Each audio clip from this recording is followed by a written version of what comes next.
Good evening, everyone. Good evening. Welcome to the show this week. Not all our guests are on yet, but we hope they will get on soon. But we have a new newbie to the show, Adam. Adam, how are you? I'm pretty good, thanks, John. Thanks for inviting me. It's a pleasure to be here amongst squaddies. I don't see much of them these days, so it's great to be back. Tell us about what you've done and what you served in. Yeah, I served in the REME between 1981 and 1984. I went back in for a short time in 257 Kings Road Royal Army Medical Corps in 1986 for a short time. I was in during the Falklands War. Falklands War broke out in May 1982. It lasted 79 days. That was all. So that was quite a highlight of my 3 years in the British Army. I've always considered myself to be a thinking soldier and a philosophical soldier, and the idea of having an army is to protect the people of the land. If it doesn't serve to protect the people of the country, then who does it serve? Like at the moment, we've got an oligarchy, an unelected oligarchy known as the World Economic Forum. If anyone joins the British Army today, I mean, are they serving that? What's the point? You know, it's like, as to quote Oliver Cromwell, the army is the heart and soul of the people. You know, he's probably not the best example. He's a controversial character, but the army should always be the heart and soul of the people. And for example, in 1988, the poll tax riots broke out, and they were nearly going to call the army out to quell the riots, but they didn't, because they realised that the army isn't as reliable as the police force. So I never compare myself to a policeman. You know, I'm a soldier, and we protect our people. That's the idea of having an army. There's no other way of looking at it. Yeah, I agree. But I mean, funny you said World Economic Forum. I mean, when Piers gets up, I talk to. Yeah. Can we talk about the World Health Organization? But I also want to talk about the World Economic Forum. So yeah, maybe we could start that talk with you now. Yeah, well, the way I see it is the World Economic Forum, like 77th Brigade, like the WHO to a degree, although the WHO's been around a little bit longer. These are all completely, totally unelected bodies. They've been brought in without our consent. They're what's known as fifth columns. They've managed to permeate every government around the world with these young globalist leaders. And you know, in the 1640s, we were a dictatorship in the UK for 5 years under Cromwell, maybe for the right reasons, maybe for the wrong reasons. The guys that joined the New Model Army probably hated royalty at the time. But just because we're living in the 21st century doesn't mean that you don't get criminality within politics. I'm afraid it doesn't work that way.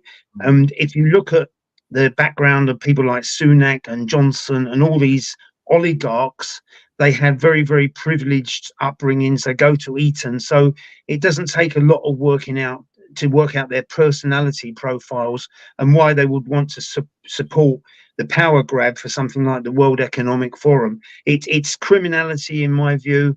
It's totally done without our consent. 90% of the British people don't even know what the World Economic Forum is. They've never heard of it. And they still think this is about a virus and whatever. But we'll get into this, I'm sure, as the show goes on. But it should be abolished. It should be, and my only hope is that this gets to a criminal investigation at some point, and the people involved in this need to answer to the British people why they brought in the World Economic Forum without our consent. Simple as that. Yeah. So I mean, whatever they say, they influence our politicians and governments to go the way that they want. And, you know, that's what I don't like. I don't like that kind of body running things here. You know what I mean? And they don't know what they're talking about. You know, they're totally alien to Well, it's all the psychological operations that go with it, John. I mean, you've had the behavioural insights team. You've had these catchphrases from that lunatic Klaus Schwab's book, The Great Reset. One of them is build back better. I mean, it's no coincidence you were hearing that from every politician. Build back better, build back better. This is great, straight from The Great Reset. So when people say to me it's a conspiracy, it's not a conspiracy. Klaus Schwab wrote a book called The Great Reset. And in there, he also says the dismantleization of society is going to take a little bit longer. They're admitting it, for God's sake. They are admitting the crime. It is so audacious. It's in your face. The dismantleization of society, to destroy society as we know it and to make us totally subservient to them. And all this has been done without our consent. And one of the most criminal, wicked aspects of what they've done, and I think it was formed by David Cameron, is the otherwise known as the Nudge Unit, which became the Behavioural Insights Team, or Mindspace, basically to use applied behavioural psychology to manipulate you to do things with your body that you would not normally do, namely get the mRNA jab was one of them. Now, there's a thing called safeguarding. If I was to manipulate a patient or a prisoner or anyone in my care to do something against their will, I would be referred to safeguarding. Now, if I can't get away with it, why should a politician be allowed to get away with this? It's totally outrageous. And these criminals, David Cameron, the whole lot of them needs to be arrested and brought to trial ASAP. It's not going to work out that way. Anything legal takes time. It takes time to unravel, but there are some good lawyers, there are some good barristers on this case now, and the criminality goes right to the top of the judiciary, John. I mean, if you look recently, Andrew Bridgen reported the crimes to the new head of the chief of police, Mark Rowley. He hasn't even had the decency to respond to Andrew, let alone begin an investigation into it. Now, we know over the last 4 years, the police aren't exactly the most honest people on earth. If you look at Partygate, if you look at them arresting people for having the temerity to prove that hospitals were empty, poor old Debbie Hicks, who's now got a criminal conviction, the police aren't known for their honesty, but they have shown over the last 4 years they will go to any length at all to protect the dystopian Orwellian government. And I say Mark Rowley is another example of that at the moment. It's total criminality. They're not really police. Can I give you another example? There was me and a few. Yeah. I've been out with a few other guys in the Global Veterans Alliance on demos. About a year ago, there was the usual condescending chief of police saying, "Oh, would you mind stepping into the side of the road, sir? We respect your service." And I said to him, "Can you tell me, officer, why you allowed your men to allow Partygate, to allow these group of elites, these MPs, to get into Partygate while they were inflicting terror on the rest of the British people, including locking up my mother to die alone?" His answer to that was, "Oh, what about you lot in Northern Ireland?" So you see what the police is doing there. He doesn't want to talk about it. It's basically criminal psychology. He's distancing himself from the crime. Now, this guy was a chief of police. Now, he's supposed to be the role model. He's supposed to be the role model for the rookie cops. It's no wonder the police are in a bad way with people like that. I didn't get his name, but there was 2 other squaddies with me at the time. And this is the length the police will go to. They are part of the problem. This Mark Rowley hasn't even answered Andrew Bridgen with this. Andrew's got a team of experts, psychologists, social workers, doctors, professors, Professor Norman Fenton, who are reporting this shocking crime to him. Mark Rowley won't even look at it. Absolutely despicable. But what it does do, it shows us the lengths the police will go to cover up criminality. Oh, honestly, the way it got me angry when the outbreak came and it got everyone to wear masks, and the MP was walking through London, and there was an old woman being arrested for not having a mask on, and then he went in Parliament. I can't remember his name, but he was angry, and I was angry. Yeah. I look after my mum. That was Steve, not Steve Baker. I know the one you mean. That was the other MP quite early when they were putting that old woman in the back of the police van. I remember that. I mean, God Almighty. I mean, I never thought I'd see a day like this, John. But as I say, criminality happens. This is what happens when you get a power grab. You get these power-hungry people. We've got an unelected prime minister at the moment who is totally delusional, believing that he was elected by the British people when he wasn't. He's a young globalist leader.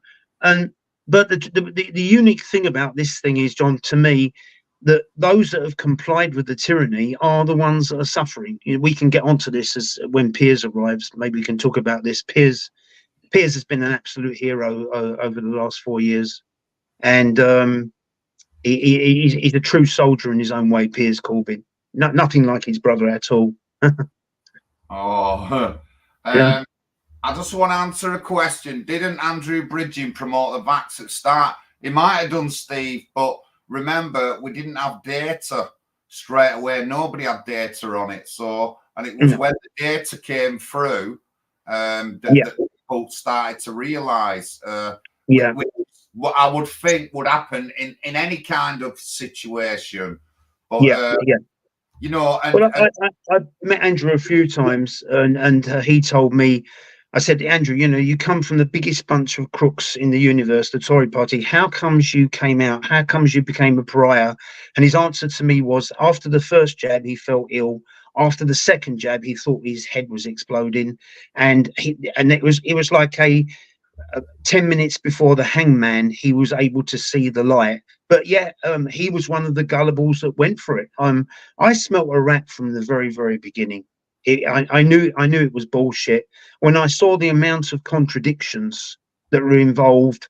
One of the most perverse psyops I remember was on the side of a bus: act ill as if you had the virus. Now, in the 14th century, when we had the Black Death, did you have to act as if you had the virus? You know, do you have to act as if you got epilepsy to prove it was absolute nonsense? So I realized that then it was absolute crack bullshit. And then I saw nurses dancing TikTok on the ward. And I've done quite a few last offices myself over the years. And I can tell you that the last thing you want to do when you've got corpses on the ward is to practice your dance routines. So I from that perspective, I realized it was nonsense. And then the tyranny really rolled out, and the police have played a shocking role in this over the last 4 years. They've been no help to us whatsoever, and they haven't learned anything. And the frightening thing about it is it hasn't gone away. The World Economic Forum is still there, and it's just a matter of time before they unleash another more tyranny upon us. And I'm sorry to say, but a lot of people, collaborators, will go along with it, whether we like it or not. Yeah. Sorry, go on, carry on. I'm just sorry. Sure. Sure. So we are up against this, but as the poet Yeats said, I think it was Yeats, he said, whatever cracks around the edges will eventually crack all the way through. And there are cracks forming now. I mean, I saw Andrew Bridgen speak the other week in Parliament at the excess death rate. They all walked out as normal, and we were left with a few MPs. But the likes of Penny Mordaunt, although I can't stand them, they are admitting it is doing people harm now.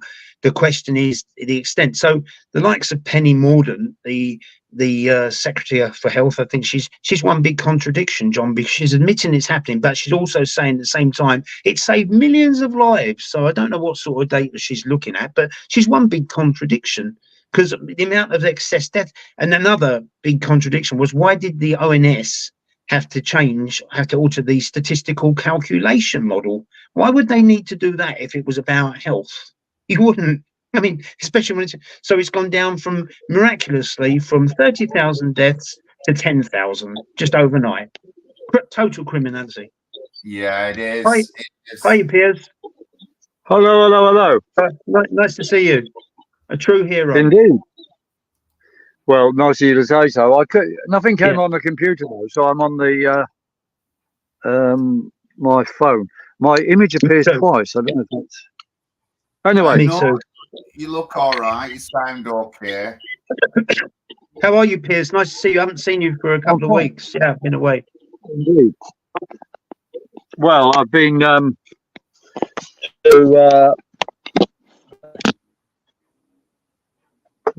been to Scotland and back, to Dumfries and back, to be more precise. Nice part of the world. I'm just trying to put this so you can see me a bit better. Sure. Well, I was escorted to the police, to Dumfries by the police. Hang on, I'm just going to get a book to help this visibility. Let's have a look with this like this. Sure. No, it doesn't work. All right. Well, that'll do. Is that about right, or am I too far away?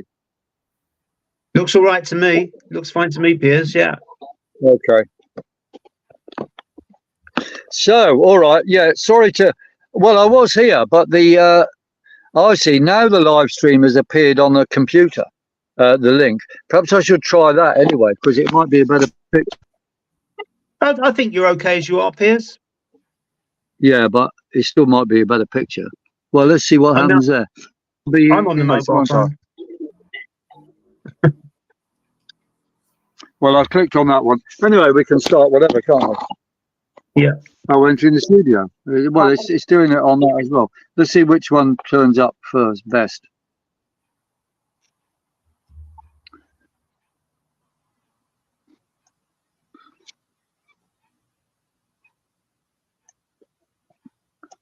You're fine. All right. I'm not sure where Mitch is, Nick, tonight. We start our reboot course on 6th of June, 7:30 p.m. I think, our first session. So we're looking forward to that. Right, you're coming in on. Well, that's better now. Yeah, that looks better on the. I'll turn this other one off. Okay. Yeah, that looks all right now. Is that better? Yeah, it is. Fine. All right. Great. So, Adam, I can see you well, and John Lawrence, I can see you too. Great stuff. Great stuff, Piers. You know, this man is a total hero. I was there in May 2020 when the police knocked him down. Hey, And this is it was 4 years and 2 days ago. yeah, you know, No, that 4 years and coat, 1 day ago. I've seen that coat go to the floor so many times, John, in the Austrian embassy when we were surrounded by police with submachine guns. This guy is an absolute hero. True, he's probably the bravest one among us of all. He's really put himself out. If people only realise what they owe to him, you know, for the last few years. We on the demo stopped it. That's exactly what I was saying last year. Through protesting, I've seen Piers several times up in Manchester when we had the Tory conferences. So, you know, and I said last time they were on, Piers and Andrew Bridgen, I said, thank you guys, thank you for speaking out and standing up, because nobody at that level does. You know what I mean? And we need to support these people, and we need to thank them for speaking out. But yeah, absolutely. Last stream I said it, and I'm honoured that you know I've got them both on the show, at the same time. So yeah, it's great. I mean, it's to say Piers has really put himself out. He's been the Aunt Sally. He's been the doll that's been kicked around on the road. He's been abused. He's been pushed. But you know what? His endurance is incredible. This guy has got so much endurance. Even if you don't like him, you have to admire his endurance. As simple as that. And but you know, we've had some incredibly brave people out with us over the last 4 years, and we've had our ups and downs. And you got to remember, no one prepared for this. It came out of nowhere. This World Economic Forum unleashed this military psyop upon us, and part of the reason people never joined us, the freedom movement, is number one, they were too scared. And secondly, they didn't know how to respond. They don't know how to respond. They're not trained soldiers, and they don't know how to respond. So what do? They go along with it. I mean, my moment of awakening, I used to listen to a lot of Dr. John Lee, who's an epidemiologist, a virologist, and he used to talk a lot about it. And he mentioned the word psyop. And when I heard that word psyop, I realised it's us versus the state. And I've got to imagine. I mean, it was a little bit scary because the state has enormous resources, but we've dealt with it commendably over the last 4 years, and I think Piers will verify that. Yeah. Well, the important thing now is practical opposition, because praying to politicians for them to do something is never going to work. They're always going to promise something and not deliver. I mean, the real heroes at the moment are those guys who are practically taking down ULEZ cameras, for example, or people who've been actually blockading or doing practical things against arms manufacturers. Yeah, You know, indeed. that is the key. I mean, so long as production and distribution of military hardware is profitable, then wars will carry on. And you know, we have to like disinvest in any of the war industry. So those occupations or encampments on the colleges calling for this type of thing are very important, but they have to be carried through. And we actually have to see the disinvestment. And if we don't see the disinvestment, then of course you have to take more action against the companies themselves. I mean, but in the end, that's what's going to count, because the politicians are in the pay of the Zionists, and not all of them, but most of them. And, you know, all their party apparatuses, all this complex pressures put on them and so forth. So that is why praying to politicians will never succeed in the long run. Yeah. It's interesting you said, like, how much influence over groups like the WWF, the WHO, and the current troubles in Israel and Palestine, how much influence them people have on our politics. And like Piers said, half the politicians are paid off by these groups and stuff like that with donations, and it's direct and indirect. You know, I mean, basically when the chips are down, they'll be offered, it'll be bribed and blackmailed. I mean, the case of Andrew Bridgen, quite a clear thing. I mean, he was, they go against him for all sorts of things, which they do themselves, if not worse, you know, tax this, tax that, or whatever. So they trump up things against him. But specifically, when the chips were right down, they came to him and said, what do you want? They just were offering him, presumably, permanent position in the House of Lords and so on. So I would think immediately, anyone who's in the House of Lords, you have to ask, why are they there? I mean, they're there because they're paid to be there. And they're paid to be there because they're going to carry out some duties on behalf of the World Economic Forum, Zionism, or the biggest corporations around and so forth. So the whole system is, in fact... So technically speaking, Piers, they used bribery on Andrew Bridgen. That should have been a police matter. If you're going to bribe someone to take in the home of democracy, the British Parliament, that should have been a matter for the police, really. Yes, of course. But you see, what do they say? They say, what do you want? And he says, look here, no. But right, was that a bribe? You know what I mean? It's... Yeah. These things are cleverly hidden, aren't they? They would say, no, well, we wanted to know what you wanted for lunch. I mean, you know, what are they? Well, if Andrew Bridgen can see a way to get a police investigation into the other side, then fantastic. But it would be a cover type of investigation, wouldn't it? Well, before you came on, if it could be done, yeah, absolutely. I was just mentioning to John before you came on the fact that Andrew has referred a criminal points to the Mark Rowley, the chief of police, and he hasn't even had a response, let alone investigation. So I think possibly, I'm sure Andrew's got his ideas, but the next step may be to take legal action against the Metropolitan Police and the High Court to ask them why they are overlooking mass murder.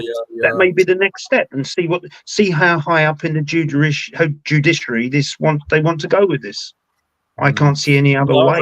He's failed to carry out his duties. Yes, I understand. That's obvious. Yeah. Absolutely.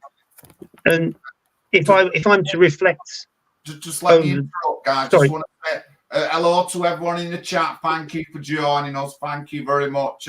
We've got Piers on. He's going to do a once a month thing. We're talking about things like the WHO, the WEF, and stuff like that, and which is important to everyone because we've all got issues. And you've just heard Adam then saying how they influence us all and influence our politicians when that's nothing to do with us. It's not going to solve our housing crisis. It's not going to solve any of the problems we have here with these people who are unelected and so far away from understanding British values and who we are. It's unbelievable. But, you know, a lot of people didn't want...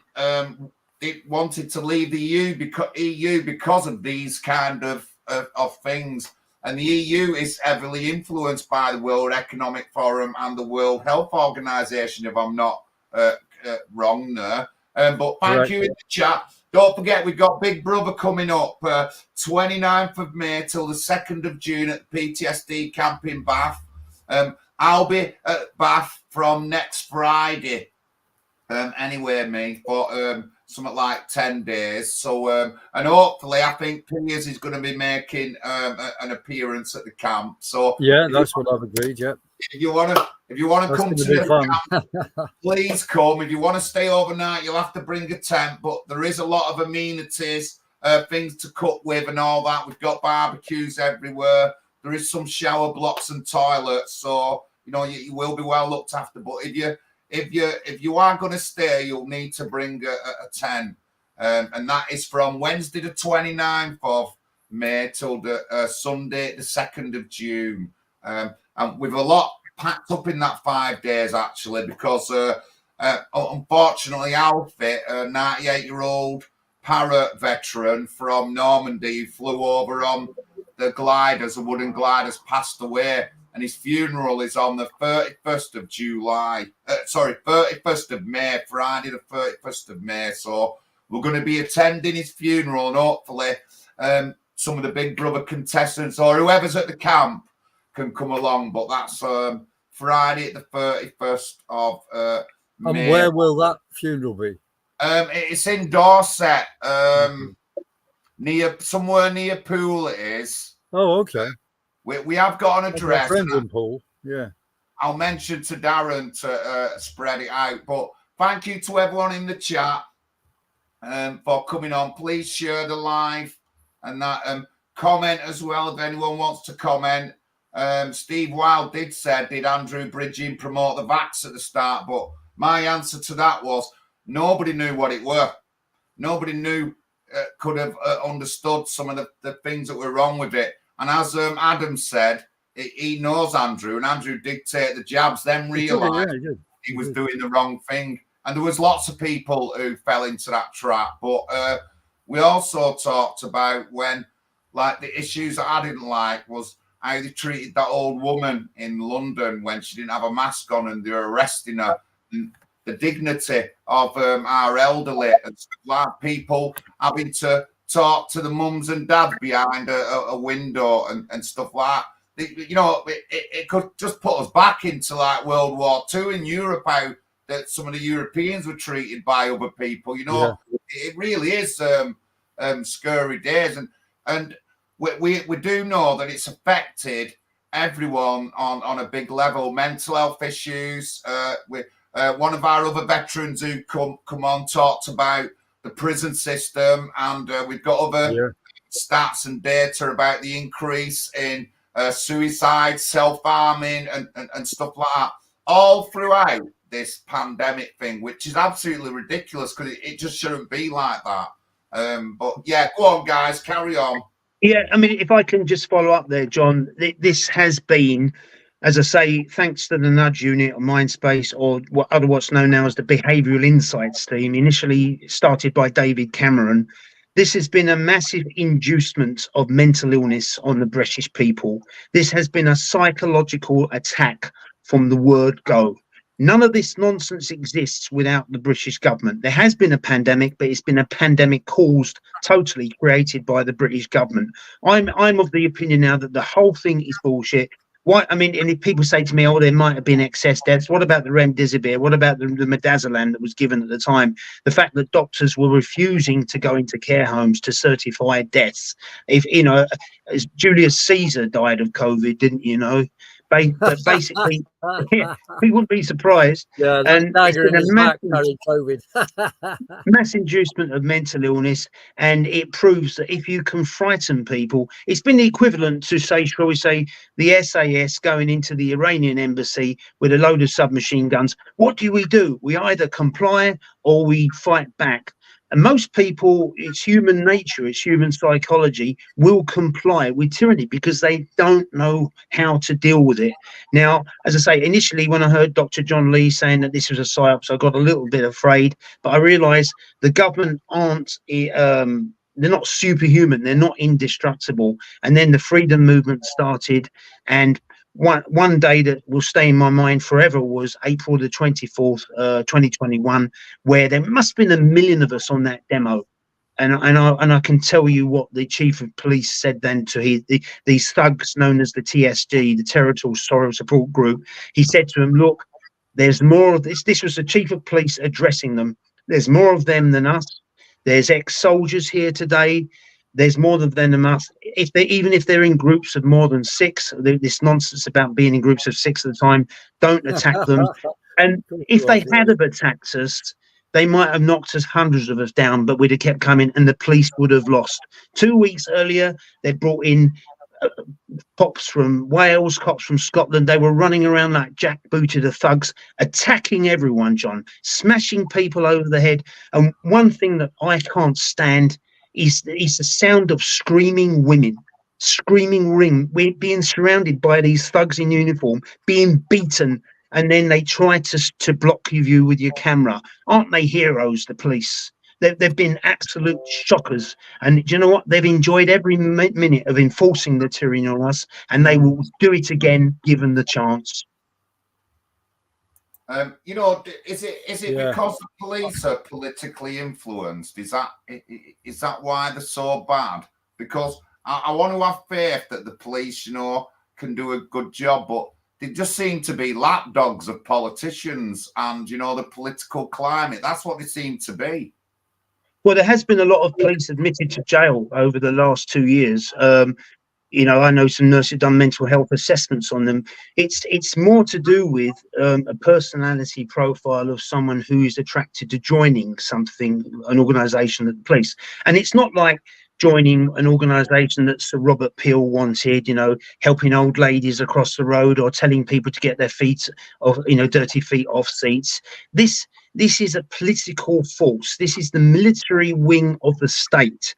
Unlike us, the police aren't idealists. The police listen, you know, like when I joined the army, he said each order is to be obeyed without question. We were under civilian law and also under military law as well. With the police, if you look at the organisation, it's a cult, and its terms and conditions only make sense to those within the cult. Everything the police tell you is lies. Everything they tell you is based on misplaced trust. Now, the reason they brought in PACE in 1984, Police and Criminal Evidence Act, was to get some trust back in the police, but they're still trying to get around it. I mean, I'll give you an example. A friend of mine works at the CPS, the Crown Prosecution Service. 90% of what the police give to them is lies. They have to chuck it out. There has to be a 50% chance of a conviction, and also it has to be in the public interest. Well, they define public interest in a way which they want. I mean, the public interest, they say it's not in the public interest if they don't want you to know about it. Well, I think what you say about the police there is interesting. However, of course, there are some people who join the police force probably with good intent. But, you know, as Adam says, the structure of it is there to serve the state. In my recent arrests, well, I've been arrested 17 times now since May 2020.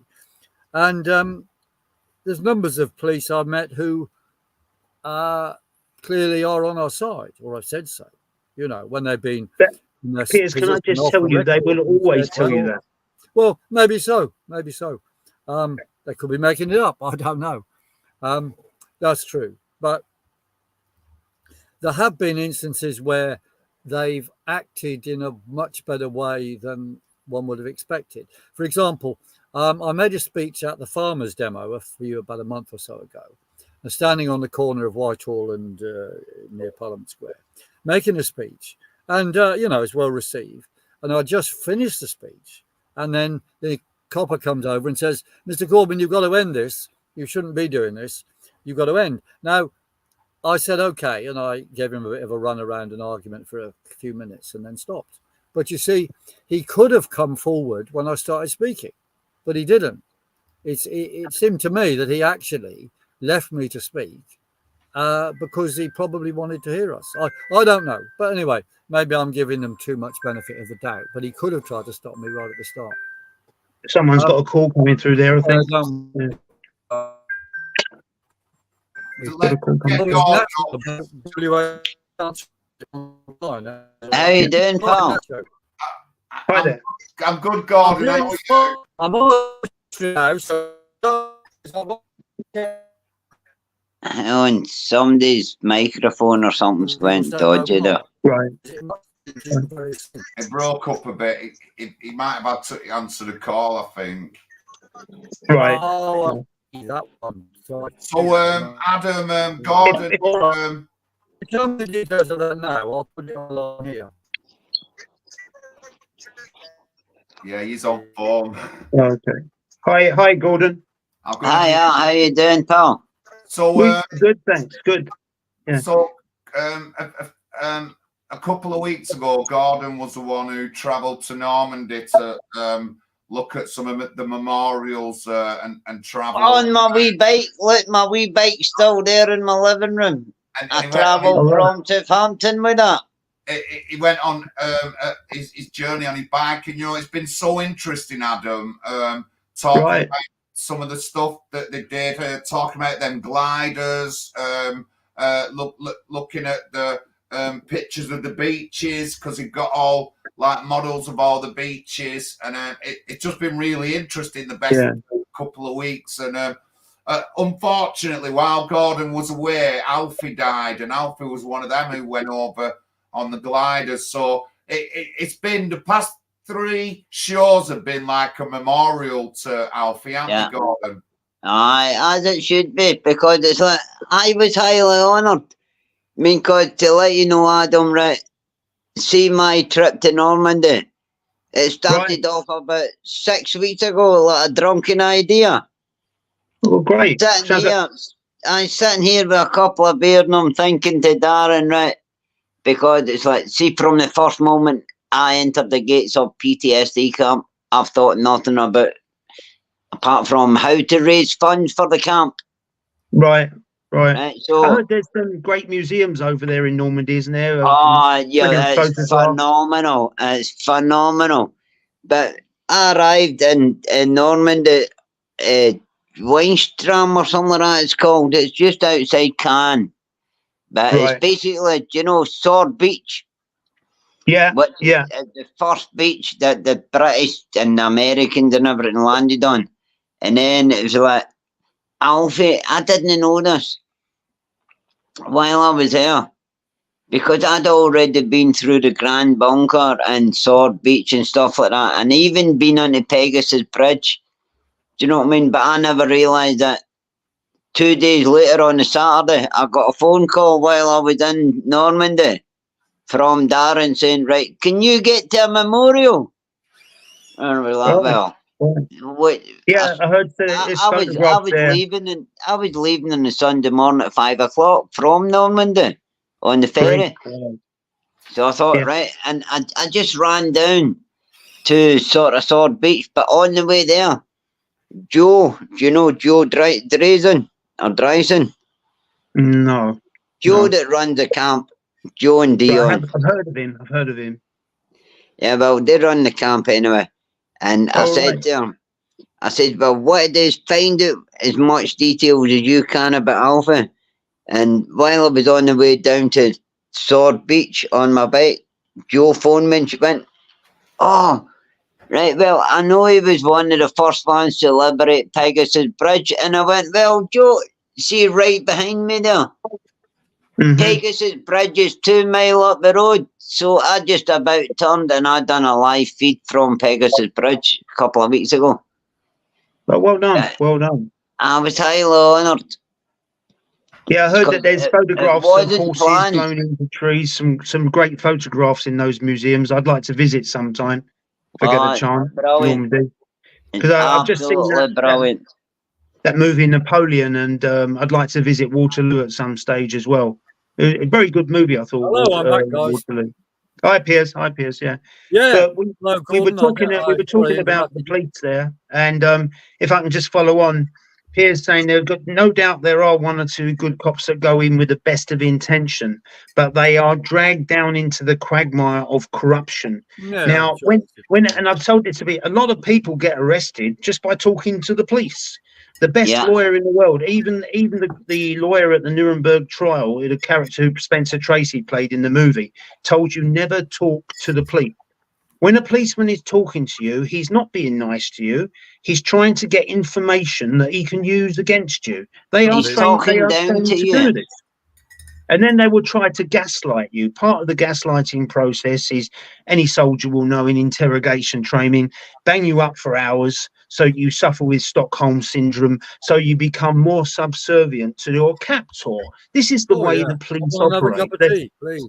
Yeah, Oh, have we'll another give you cup a of cup tea. tea. And they go for soft targets. They are When I was trained in to over do the this. weekend, they gave me food all the time, drink all the time. Well, I'm sure cake. they did. How nice of them. But they're in part of the reason that they've been absolutely obnoxious. I mean, to lie, to inflict terror on the British people while allowing that monster Boris Johnson to have Partygate. I mean, that is criminal in itself. And who allowed them in? The Metropolitan Police. The Metropolitan Police Armed Division allowed the oligarchs in while they were including locking up my dying mother. Locking up my dying mother. I couldn't even be there while those monsters in the police and Johnson had a party. I wasn't allowed to be with my dying. I will hate them forever. Well, see, when you're until- talking about Adam, my mother died in March, the first lockdown, and you know, to I'm so this sorry. day, I'm so but you know, sorry. to this day, while Boris Johnson was having this party, I've still never been to my mother's graveside so because sorry. it's been in Scotland. I know And the it just feeling. showed Yeah. you, but the government, they need to answer for these things. They need to answer, absolutely. And to give you an idea of how obnoxious, we've had some obnoxious characters over the last 4 years. I mean, if I look at Boris Johnson, not only Partygate, but that animal, that monster, I wouldn't even he flew out to the Ukraine, and I've seen war. I can tell you war is no fairy tale. That monster flew out to the Ukraine to prolong war. That animal can sleep well at night, knowing that he caused the death of Russian and Ukrainian soldiers It's to because accelerate. they're That's the profiting sort of people more. we're dealing with. Guys, Yes, should we be but they're talking about profiting WHO? more. There's no profit in peace. It's the same as with medical things. There's Indeed, no profit with that was giving you just a one of the cure. characters. They would rather keep you out or keep you bombing people to make the money. Because that's where the money comes from. Yeah, I mean, they've been a totally obnoxious characters, and if you look at the other one, Matt Hancock, if you look at his WhatsApp text, frighten the pants off them. How much more evidence do the British people want that these are criminals running the show? Even Dominic Cummings, he went up to see they all broke the rules. I mean, when Johnson was having a drink at the Partygate, they didn't believe a word of this nonsense that they were inflicting on us about 2 meters apart and all this bullshit. They didn't See the way things. Oh, sorry. See the way things are going. I can see a civil war coming. Well, the people are fucking sick of being sick. They're sick of not getting their own voice over. Because let's face it, us British public, we're silenced. Yeah. We're silenced. Well, I don't think it needs. We are the immigrants in our own country. We're Well, not allowed to think do it a needs fucking thing. War, I don't think it need come to a civil war. It can be done by like at the moment there, the movement within every, as Napoleon said, if you look at his maxims, the art of war and power, within every war there is a vulnerable point. And I think the degree of skepticism there is around at the moment, the amount of abuse I used to get on Facebook, I don't get half the abuse that they used to. And I would imagine that most of the people that had the mRNA, I mean, I don't think it's anyone here tonight, are probably in a state of shock or a state of terror that they complied with it. So the psychological theory of cognitive dissonance comes in there. They're not able to think about what they've done. I think that's denial was a part of that. Look, one of the most important weapons they've got now, which they didn't have 100 years ago to control us, is the things like the behavioural insights team. It's a psychological operation on the whole masses. Now, they had a bit of this before, you know, stories and all that, and Shakespeare was there to largely control people and make up narratives. But, you know, this BIT is something new. They're controlling the masses. And I've been astounded at intelligent people I've known who would know better, saying they would never be jabbed, finding themselves being jabbed. Now, you know, their minds have been I got jabbed and I took 2 boosters, but the only reason I took that, I was in lockdown, right? And I never even went to my mum's funeral. And then the government told me, in order for me to visit my daughter, I needed to get jags and I need to get boosters in order But for the me to BIT start. would have had meetings about this. How can we make people do it? Tell them exactly this. You can't go on holiday. You can't see your mother or relatives being buried, whatever, you know. The point is, this is something they've got which is over and above just physical force by the police. Yeah.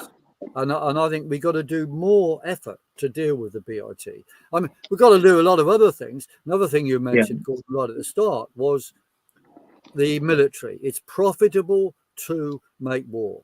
If you can make it so that, you know, the war industry loses money and there's massive disinvestment and people prevent weapons being exported or even, you know, destroy the military hardware, you know, those things will make a difference rather than begging politicians to do something, because they're like the police, the politicians.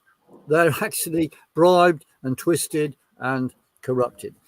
Now, I know we haven't got much more time, so I think we should say what I was asked to talk about, which is the World Health Organization. You're dodgy people. Because there we are. The thing to understand about the WHO is that it's not a nice, friendly little thing for the whole world to look after your health. It's actually an alternative government for the World Economic Forum. So it has to be destroyed along with the World Economic Forum. And people who are saying, like whatever Nigel Farage says, but he's a, you know, I do not trust him even an inch. Me neither. I don't trust any politicians. Say, let's reform offense, the WHO. but I don't trust any politicians. No, the WHO must be destroyed, and I agree with you about what you say about all politicians. So what is going on right now is the WHO implementation is due around about the 25th of this month, you see, when it becomes law, certainly in this country. And they've got legal rights to inject. Gordon, what are we going to do about it? Now, there is a big demonstration going to happen, international demonstration in Geneva at the gates of the WHO on June the 1st. And there's a march to get there, or a rally to get there by coach or whatever, in the 3 days preceding to June the 1st in Geneva. Now, personally, I can't be there, but Nacho just phoned up while it was live and we got cut off because of the bandwidth, I think. And he said, that's the important thing to know. But in England, I agree with him, we need something the week before in London just to highlight all this and encourage people to go if they can and get people in Britain to understand. So that would be next weekend, the 25th, Saturday the 25th. So we got to think about, there will be an action, a demo, a march about bringing down the WHO. So I'd urge people to look out for that. Pierce, can I ask you something? See that thing you're on about, because I heard a whisper about this. Is this the part of the WHO that the whole world has now given them? Yes, that's right. Permission to vaccinate anybody. Well, it could be. It could come to that. They can actually hold us in quarantine and everything. That's what they want, but you see, yes, that's the world. Because I heard about this a few months ago. They can put us in total lockdown. Well, they've had locked us down, and then people have broken the lockdown. So we've got to think about how to break anything they impose. And one thing I think is we've got to look at practical things on the ground. In the end, it's going to be doctors going to have to jab people. So we've got to go around to doctors and boycott doctors who are agreeing to do the WHO jab, and move to doctors who won't do it. I mean, it's just like we got boycotts now of McDonald's, and it's working, right? And, you know, McDonald's profits have gone right down. So, you know, we've got to have practical campaigns to beat the WHO, and I think we can. I mean, emotionally, people don't want to be ruled. Hold on, just let Piers people finish. don't want to be ruled by some external body like that. That's good emotionally, but practically, we've got to see how to break them. And I think the doctors is one thing, and then demand your politician support the doctors who refuse to do jabbing. And a lot of politicians will dither on all that stuff, and we can sort one out from the other that way. Yeah, but you when know, the last WHO, time that you the actually people had say an no. appointment, or actually found it easy to Prepare get for an action. appointment with any doctor, you can't get an appointment with any doctor. So how else are we going to do this? Because you can't boycott a doctor if you can't get an appointment with a doctor nowadays. Well, and I you know can I stand can't walk outside. into my No, stand doctors outside the and get an surgery. appointment. People are going into the surgery who do have appointments and say, look, don't go to this doctor. He's working for the WHO. He's going to be paid to jab and kill. Don't do it. Go to another doctor. And here's the name of a doctor which we know is on our side. You know what I mean? Mm-hmm. But if you Just do can't it. get an appointment with a Hold on, doctor, Gordon, you'll hold never on, know. Gordon, hold on. So, Piers, who funds the World Health Organization, or how do they get their funding? Well, they get a massive amount of direct funding from Bill Gates, who's busy plundering the And whole the world. Rothschild started it a way back. Completely. No. Zionism is behind it. Zionism is behind the World Economic Forum. And the mega corporations, a lot of which are Zionist controlled, but not all of them, but they're mega corporations there to make money. And Bill Gates has got his fingers in massive numbers of pies. I mean, I can't remember the name of the Rothschild, but it was one of the Rothschilds. He actually bought up all the pharmaceutical companies in America, and he says to them, he says, well, it's much more profitable to keep people sick than it is to cure them. Of course it is. You And make it's them sick, carried on and then since then. or you tell them they're sick through COVID, and that was fake because it was just a normal flu renamed, and then charge governments huge amounts of money to save them, i.e. by a jab. And actually the jab itself is killing them. But, all of it is huge amounts of money being turned over. Can I just have a question on depopulation? Could I just have a quick question, Piers, on the point about the compulsory jabbing? I think there has been legal challenges to compulsory vaccinations. I know your brother said that he was against the vaccine passport, for example, at one point. But also, and fair play to Jeremy for that.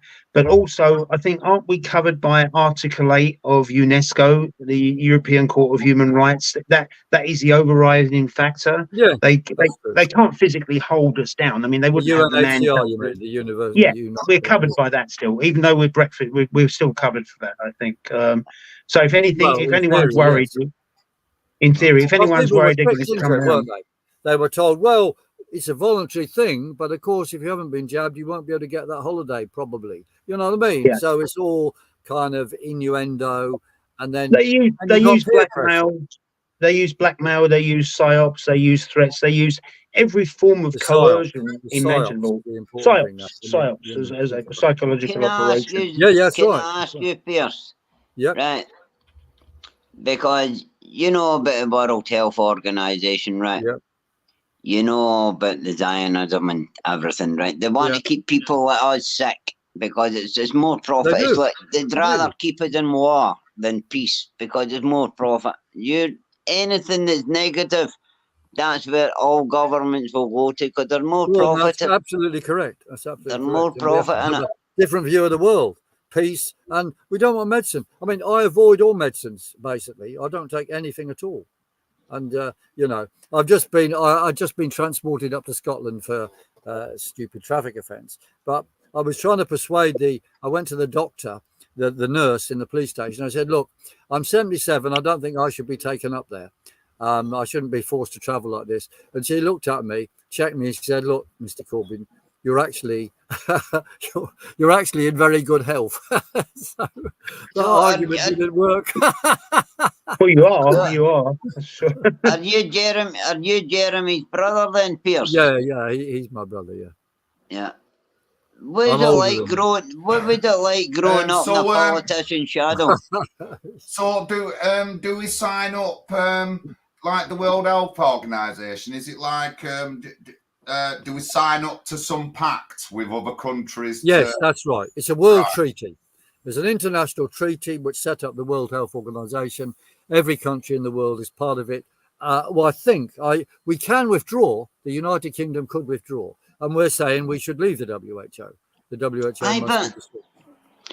And it you would be see possible that, to leave it. We don't need it. It's Pierce, a dictate. you say that the World Health Organization they have given us the option to withdraw, right? We But could why withdraw. is this? United I Kingdom know, would but withdraw. why is this particular vote getting done behind closed doors? Well, the treaty was No, I mean, signed why some is it years getting ago. behind closed doors? If we're allowed to vote, then why it shouldn't be behind closed doors? We should be Well, I able agree. to vote it. Parliament has been imposing things which were never made part of any election.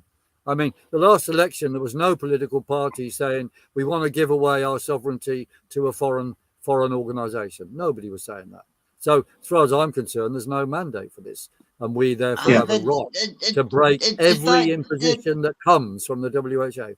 And if we're arrested in court for telling a doctor something because he's receiving money from the WHO, well, we plead in court. We're not guilty because this This is what I mean about the WHO. They don't need our permission. No, they don't need our permission. They're having this vote behind closed doors. That's right. It's undemocratic. Yeah. And obviously, I believe in accountable politics. If a politicians are doing things that they said they wouldn't, they should be removed. Yeah, and we'll have an poll and then the election. Yeah, I mean, so we live in a free country, right? We live in a free country, right? So how is it a free country when outsiders are WHO are allowed to? Well, that's right. It's oversee us. We talk about. They don't need to tell us. You're right. Well, tell us. I don't remember voting for the World Health Organization or the WHO either. Neither am I, but we cannot. This is what I mean about the World Health Organization. See, no matter what we think, we are not allowed to vote against it because the vote's happening behind closed doors.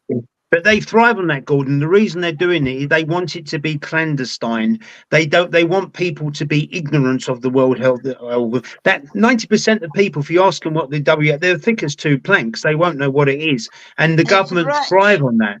They will call it a rich want to get richer. Yeah, like my MP, Alex Burkhardt. Unelected, ungoverned, private institution. That's what it is. That says it all. This leaflet says it. Yeah. So come on the websites.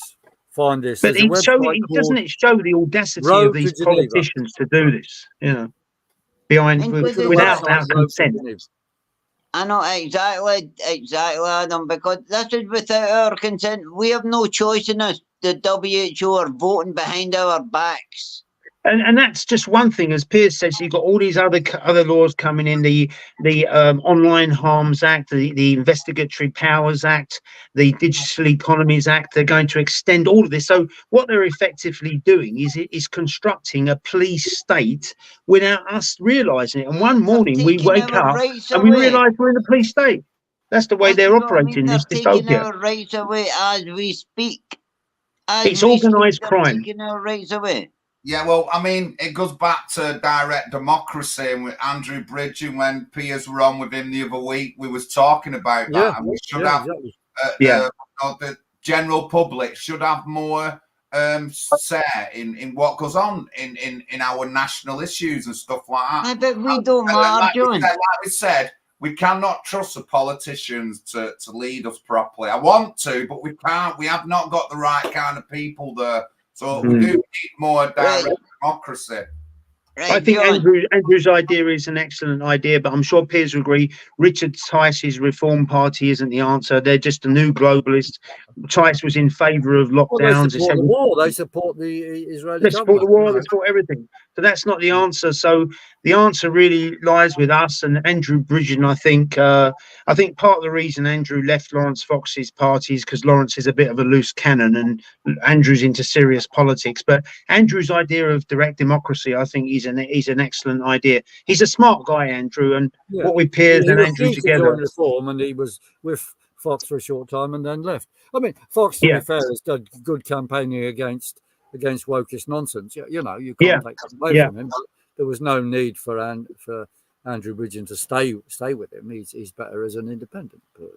100%. Yeah, he's a good voice, but when we hear, I mean, I went to the last meeting when Andrew spoke at the excess death rates, and when you see those MPs walking out, including mine, an obnoxious Tory MP, Alex Burkhart, who didn't even want the inquiry.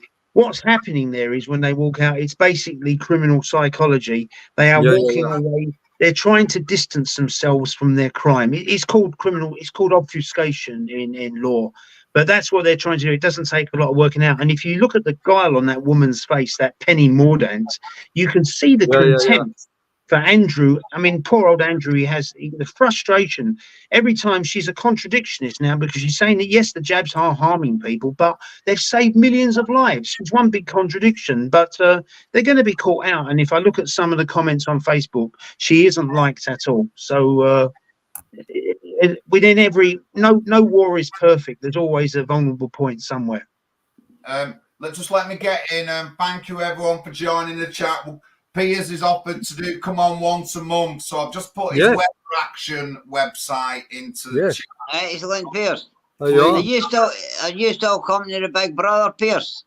He is, yeah. He is. Here's a magazine. Pal. Man-made climate change does not exist. Absolutely. So download that pamphlet from weatheraction.com. We will. That's all right. Just bring plenty of copies with you to the camp.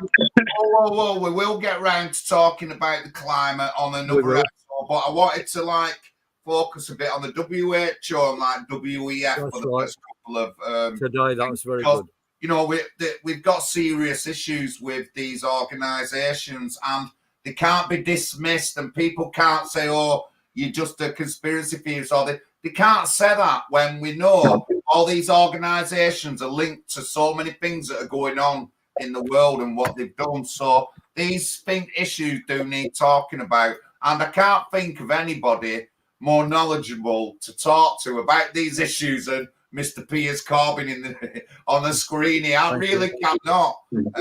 And again, I've seen Piers several times protesting around Manchester and London. A great speaker, and along with Andrew Bridgen, we need people to speak out and go against the globalists who just want to run us all over and control us like a pack of controlled dogs or something, you know. But you know, but thank you, Piers. But any more about the WHO? No, I think we said the essential things. It's unelected. Comes from a world treaty. It's to take away our rights, and it's an alternative government for on behalf of the World Economic Forum. So the United Kingdom WHO started about 150 years ago, wasn't it?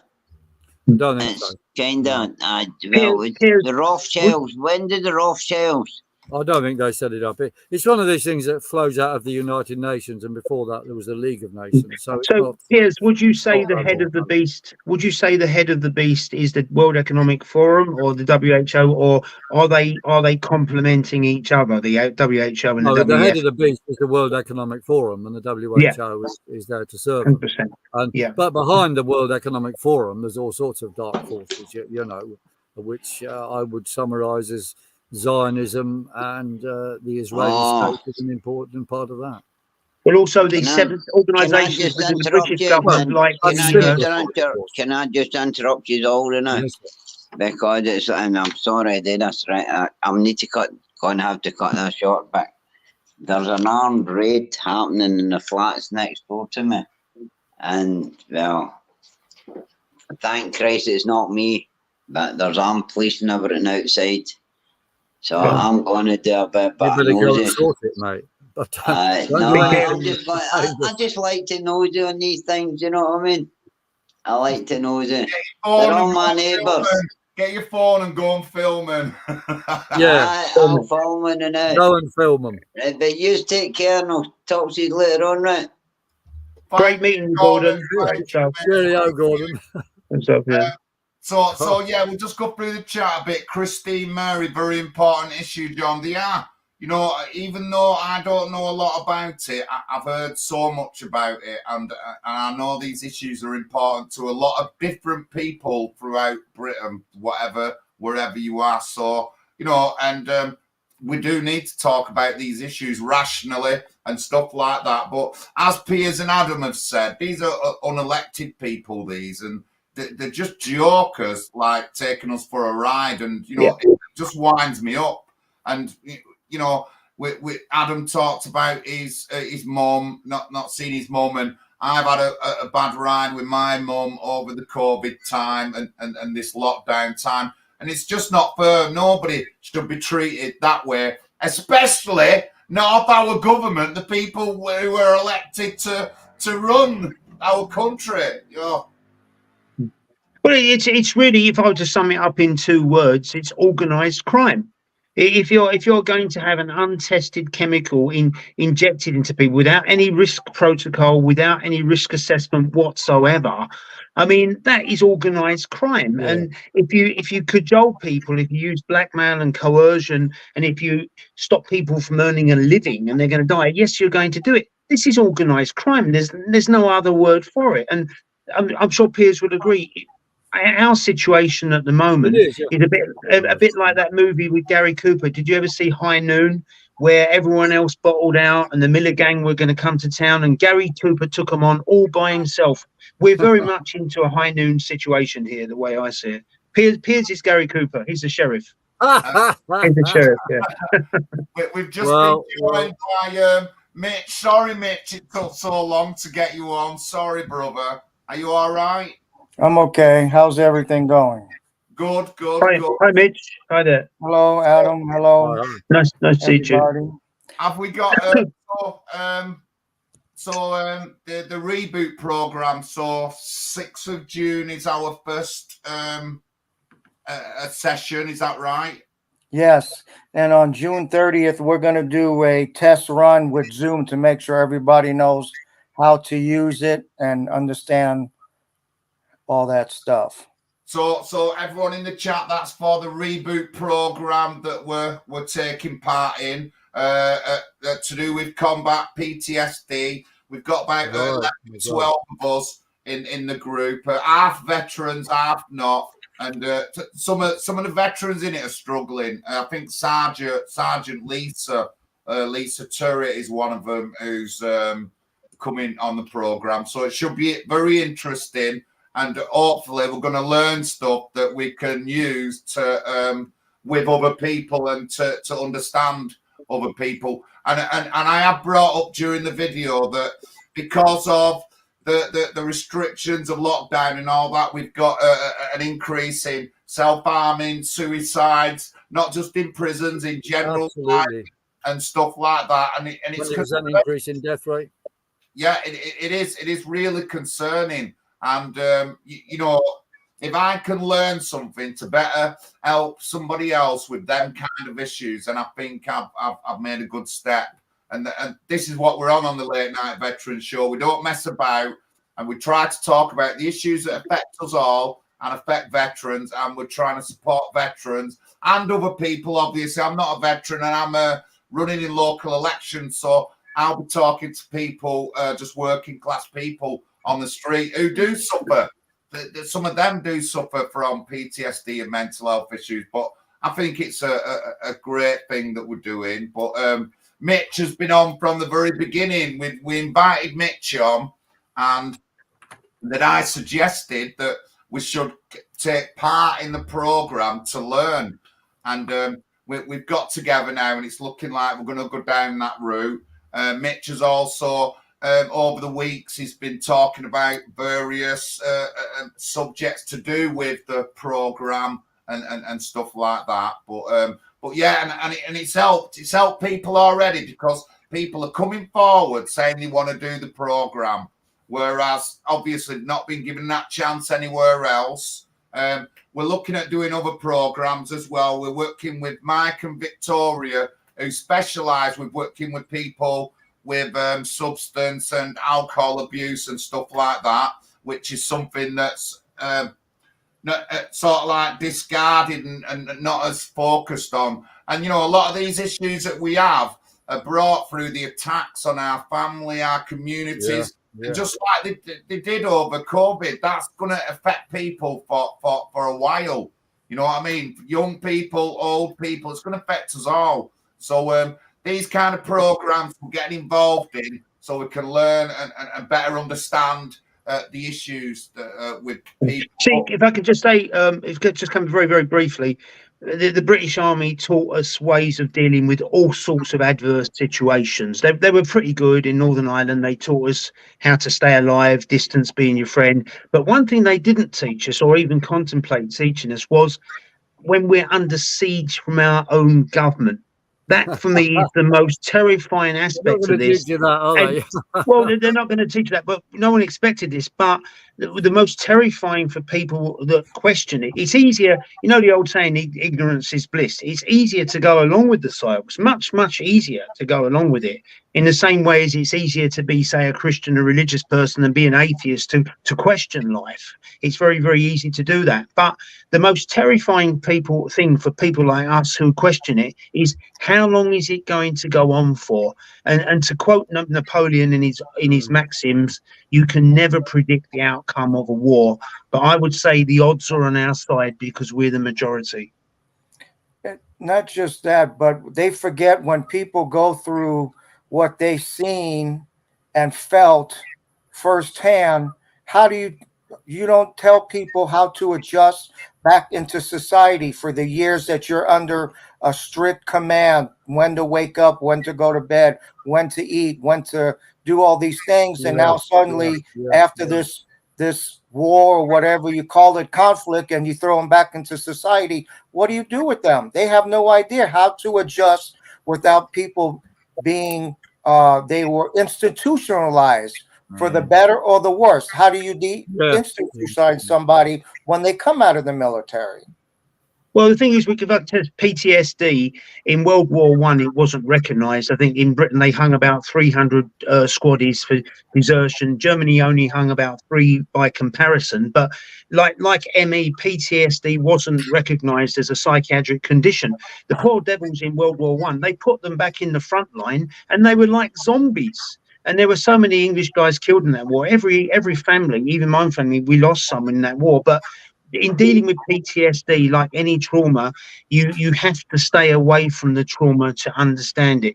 In the same way as to understand applied behavioral psychology, you need to be away from it and look at the dynamics of how people are trying to control you. And part of dealing with PTSD is to stay away from trauma for a while, at least, I believe. For sure. Right. So, yeah, the place people have to go on the website's Road to Geneva. Check that out. And next weekend, we'll do something on Saturday the 25th. And we look out on Road to Geneva, or come to my Telegram group or my Twitter, might be easier, which is Piers at Piers_Corbyn. I'm putting more and more on Twitter there, and it's going quite a long way. Yeah. See, don't forget, in this war, like we're talking here, like these politicians are superhuman. They're not. They've got vulnerabilities.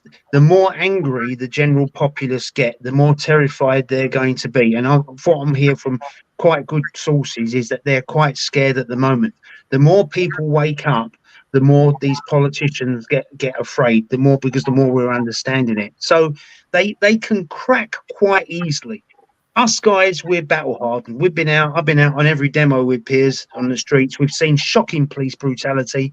I've seen those TSG in Trafalgar Square psyching themselves up, making monkey noises. Yeah, they do.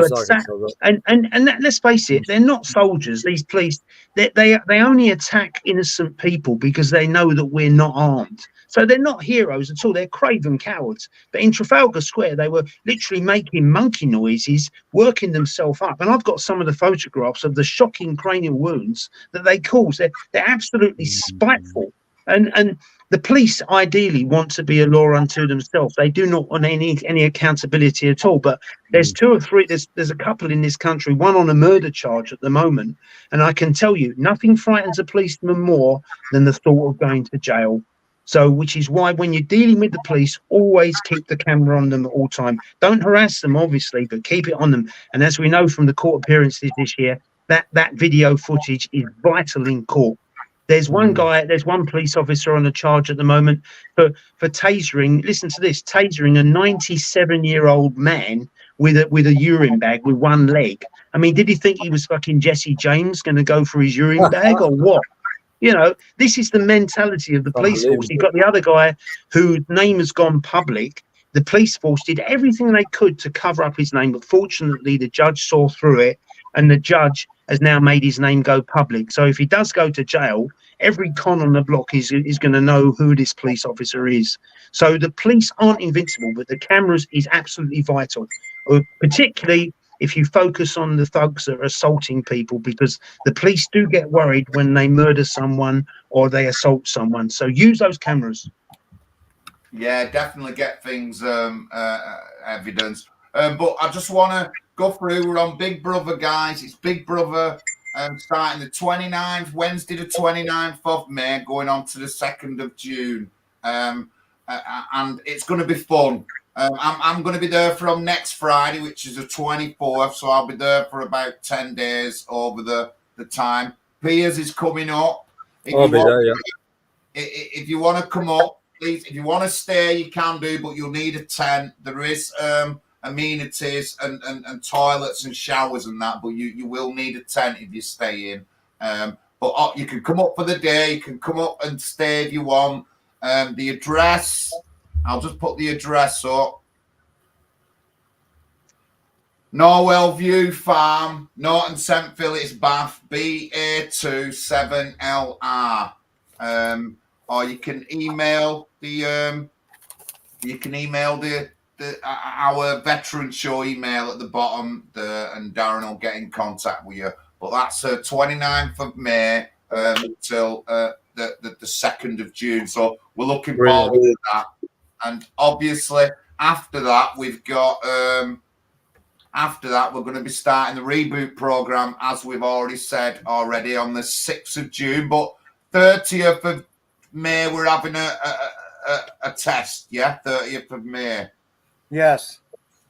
Did you see Timmy's asking if Piers needs a ride, and what day can Timmy come? He's asking. Yes, I probably will need some help traveling. Yes. Well, you can get hold of me. You've got all my phone numbers, so get him to phone me. Yeah. Any day, Timmy, and any day you can come before the Big Brother if you want. It's up to you. I'll think about that. Yeah, but certainly the 29th to 2nd. That's good. Right, but yeah. So I mean, Piers is coming on 29th, whatever you want. I might come on the 28th, is what you're saying, really. Yeah. Well, let's see. Yeah. Okay. But yeah, you'd be most welcome, Timmy. I'm looking forward to meeting you, mate. And you've made some good steps in telling me us about your issues through us doing the show and stuff like that. So well done, Timmy. And obviously the bravest man is the man who talks about his own fears and his own things, you know, and tries to get involved in trying to help yourself. And you've done that, Timmy, and I've noticed it. Thank you very much, mate. Thank you very much. But thank you, everyone in the chat. Adam, it's been great meeting you, Adam. Thanks. I hope I didn't say too much. I hope I wasn't over talkative. Once I suffer with verbal diarrhea sometimes, going on a bit. No, you've got you said a lot of relevant things, and you obviously know what you're talking about. Well, I think to be fair, I think that a lot has happened over the last 4 years, and it's been hell. It hasn't been nice. I mean, in my brief time in the Falklands War, that was traumatic, but I can say that this has been as traumatic, if not more traumatic than that. And the thing is, it's not over. The criminals that caused it are still there. They are still there, and until people wake up. And the biggest irony for me in this is, John, and I think I said it earlier on, those that are complying, and it's so ironic, those that are complying with the tyranny, having the jabs, are the ones that are suffering. That's where this war is unique. No other war works in that fashion. You can talk about collaborators. Yes, the collaborators are in many ways more than the perpetrators of war, because they will take you to your graves and they will not give a toss. Piers, have you got anything left to say? Yeah, just very briefly, go and look for the website, Road to Geneva. Get ready for something happening next weekend, the 25th.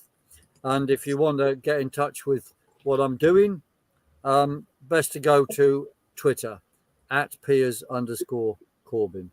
I've also got Telegram, Piers_Corbyn_stop new normal. But, you know, Twitter at Piers_Corbyn, easy to find. So please, and of course, resist, defy, do not comply. Absolutely.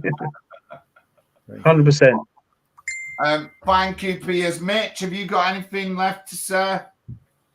Just make sure you guys keep your ears open for those people that are needing help, and let's get them the help. Let them know that there's support out there. And Absolutely. don't be afraid to approach people. Yeah. And ask And them how their day is.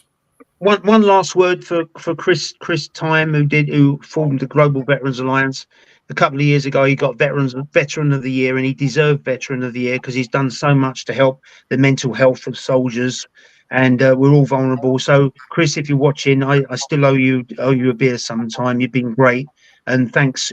When the police saw us there, it did keep them at bay. There's no doubt about that. But great to meet you, Mitch, and thanks for all you're doing for veterans. Yeah. My honor. Thank you to the chat. Thank you, everyone. Good night. It's been really interesting, and again, like a couple of people have said, it's a topic that needs to be talked about because it influences our policies, the stuff they do over here, and it's all been to do with the control and that lot, and they do need to be talked about. And I'm not gonna let people put me down when we've talked about how they've treated the general public like scumbags, and it's just so horrible. And you know, it's the worst thing about it, to me, is the way they've treated us. Not the stuff they're jabbing; it's just the way they're treating us. It's scandalous. And can I just ask, John? Is this going to be on YouTube? Yeah, it's on YouTube. Yeah. I don't know if I've got your details, but I'll make sure you get sent the details. Okay, thanks, John. All our links are in the description on the video anyway when you do get to it. Fantastic. Thank you very much, guys. Thank you, Adam. Thank you, Thank Pete. you. Thank you, Mitch. And all the best. We'll see Piers again in a month and in Big Brother. And we'll see Mitch next week. And Adam, we'd have you on again if you want to come on. I'd love to come back. I mean, I've just touched on certain. So I hope I wasn't too divergent tonight talking about what's happened over the last 4 years, but it's been traumatic, and a big part of dealing with trauma is to talk about it. Yeah. All right. Thank you very much. Thank you to that. Good night, everyone. Good night. Well done.